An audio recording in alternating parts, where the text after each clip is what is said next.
On pense souvent que l'histoire des relations entre les peuples autochtones et les Européens au Canada a commencé par un conflit. Mais si, en réalité, tout avait débuté par un accord de paix et d'amitié. C'est ce qu'on va explorer ensemble. On va remonter à la source pour mieux saisir les enjeux d'aujourd'hui, ceux de la réconciliation. Pour comprendre cette idée, imaginez une rivière. Sur cette rivière, il y a deux embarcations qui naviguent côte à côte, un canot et un navire. Chaque embarcation représente une nation, avec ses propres lois, sa propre culture. C'est ça l'Wampum Adorant. Une idée simple, mais vraiment puissante. On avance ensemble, en parallèle, mais on n'interfère jamais avec la route de l'autre. C'est un pacte de respect mutuel. Il faut savoir que pendant des siècles, cette coopération n'était pas juste un symbole, c'était bien réel. Les Européens, par exemple, dépendaient totalement des connaissances autochtones pour survivre, pour s'orienter. De leur côté, les nations autochtones ont tissé des alliances militaires et commerciales très stratégiques avec ces nouveaux arrivants. C'était un vrai partenariat, une interdépendance. Alors là, on a un document clé, la Proclamation royale de 1763. C'est un peu l'acte de naissance juridique des relations modernes. Pour la toute première fois, noir sur blanc, on reconnaît que les terres appartiennent au peuple autochtone. On ne peut pas juste arriver se servir. C'est un principe fondateur, même si, on va le voir, il a très souvent été mis de côté. Mais alors, comment on est passé de ce partenariat à une politique de domination ? C'est le grand basculement du 19e siècle. La population coloniale augmente de façon exponentielle, les alliances militaires ne sont plus aussi cruciales, et l'équilibre des forces, il se rompt. Le respect mutuel, il s'efface pour laisser la place à une toute nouvelle idéologie, le paternalisme.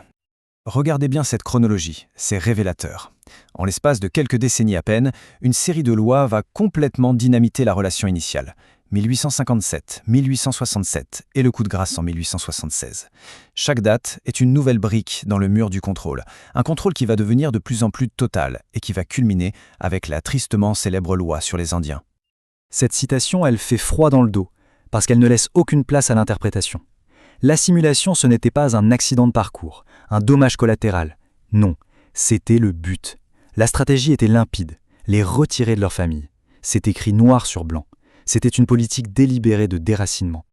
Et la loi sur les Indiens, c'est devenu l'outil parfait pour ça. C'est un peu comme une immense toile d'araignée administrative qui a été tissée pour contrôler absolument chaque aspect de la vie autochtone.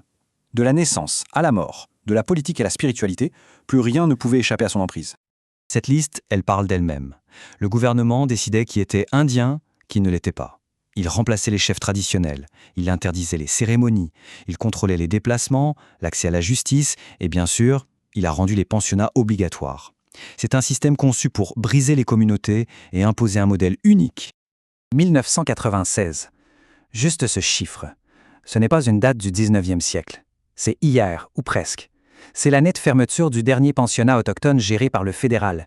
Beaucoup d'entre nous étions déjà nés. C'est important de le réaliser. Cette histoire, elle n'est pas dans un lointain passé. Ses conséquences sont encore très présentes aujourd'hui. Mais attention, l'histoire ne s'arrête pas là. Face à cette oppression systémique, une force de résistance, de résilience a commencé à émerger. C'est l'histoire d'une renaissance, d'une lutte acharnée pour reconquérir des droits et une dignité. C'est ce qu'on appelle le long chemin du renouveau. Et là, on est à un vrai carrefour de l'histoire. D'un côté, le fameux livre blanc de 1969, qui était en fait la tentative finale d'effacer complètement les droits autochtones. Et de l'autre, la réponse des Premières Nations. Une mobilisation si forte, si unie, qu'elle a forcé le gouvernement à faire marche arrière et à inscrire pour la toute première fois la reconnaissance de leurs droits dans la Constitution. C'est une victoire absolument monumentale. Sauf qu'avoir un droit reconnu dans la Constitution, sur le papier, c'est une chose. Le faire appliquer dans la réalité, c'en est une autre. On a souvent parlé d'une boîte vide. Il a donc fallu des décennies de batailles juridiques, de procès, pour commencer à remplir cette boîte, pour donner un sens concret à ces droits et pour forcer les gouvernements à enfin les respecter. Et c'est en se confrontant aux blessures les plus profondes, en particulier l'héritage terrible des pensionnats, que le pays a commencé à réaliser qu'il fallait un autre chemin. Un chemin qui ne passe plus seulement par la loi, mais qui commence par la vérité. C'est toute l'idée de la vérité à réconcilier.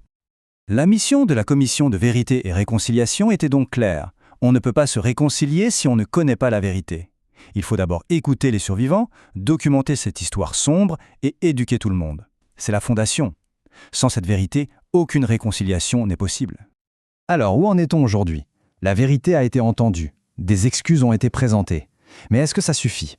La grande question qui demeure, c'est de savoir si la réconciliation est une destination finale, un point qu'on atteindra un jour, ou si c'est plutôt un engagement de tous les jours, un effort constant pour réparer une relation brisée, et peut-être revenir à l'esprit du wampum à deux rangs.